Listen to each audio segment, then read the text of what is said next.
Welcome back. Few states in Nigeria generate as much political discussion during election season as Ekiti State.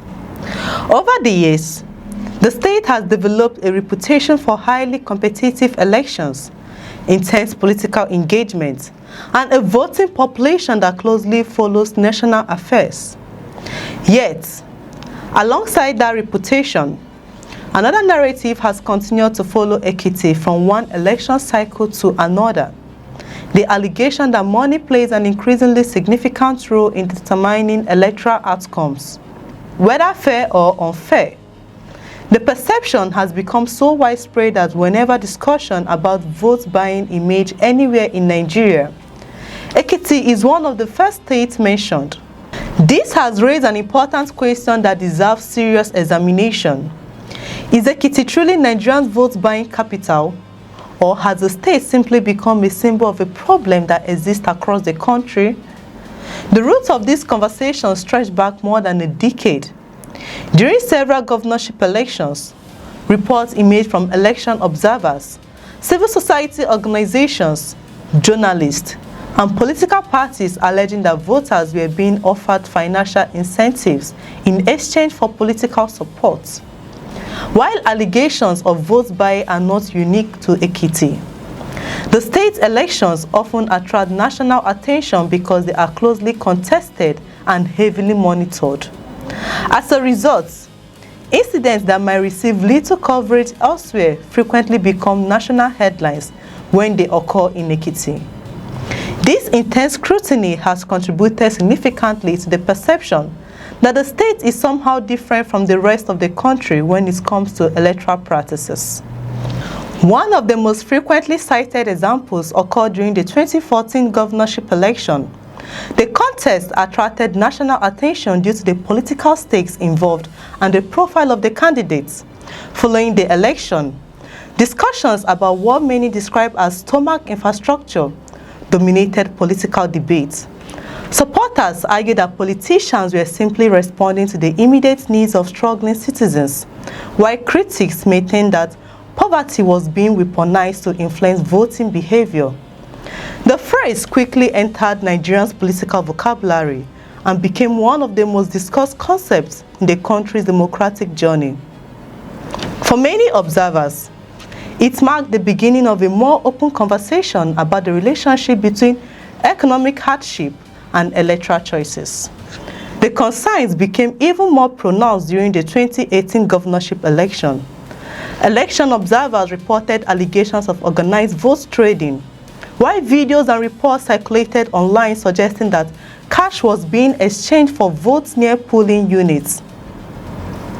It was during this period that the phrase "see and buy" gained prominence. According to allegations widely reported at the time, some voters were allegedly expected to provide evidence of their voting choices before receiving payments. Whether every allegation was proven or not, the reports generated widespread concern because they suggested that financial endorsements were becoming increasingly sophisticated and difficult to detect.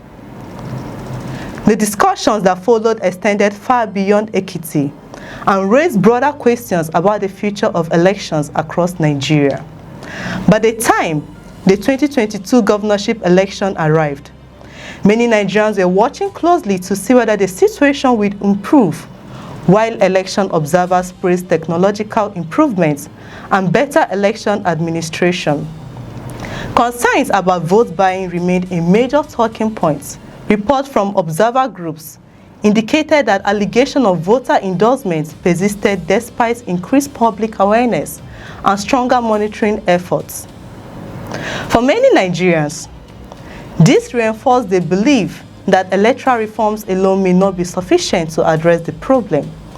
Instead, they argue that a deeper cultural and economic transformation may be necessary if the influence of money in politics is to be reduced significantly.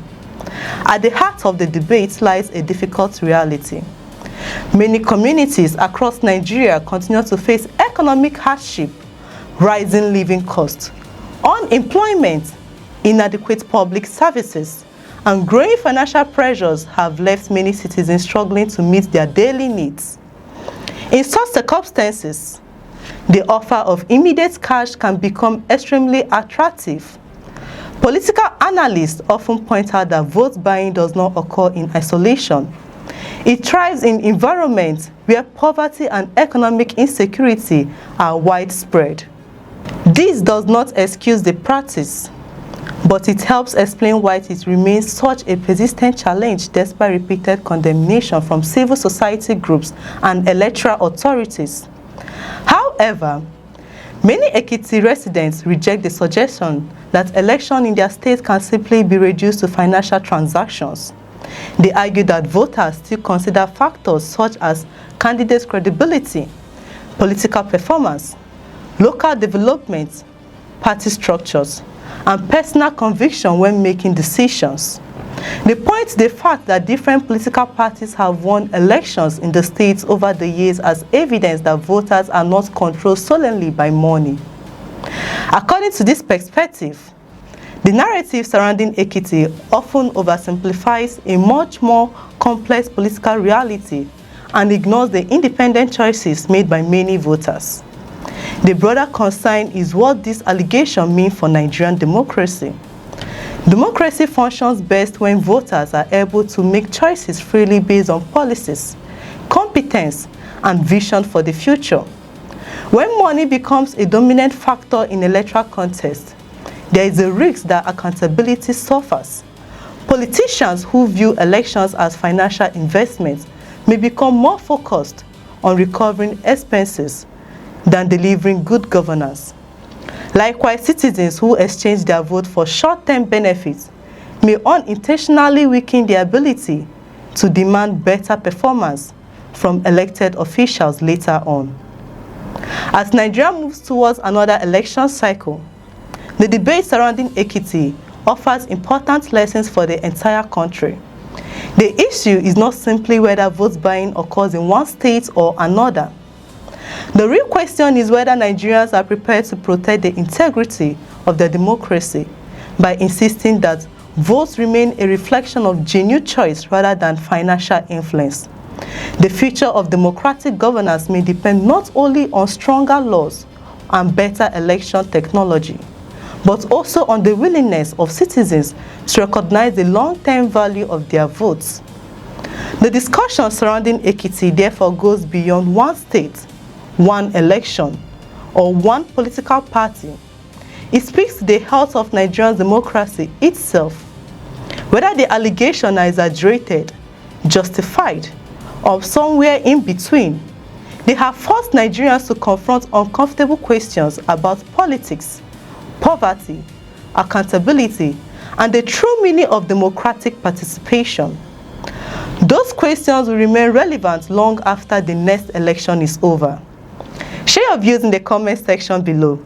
If you enjoyed this report, please like, share, and subscribe. I'm Chidera Isom. Thank you for watching.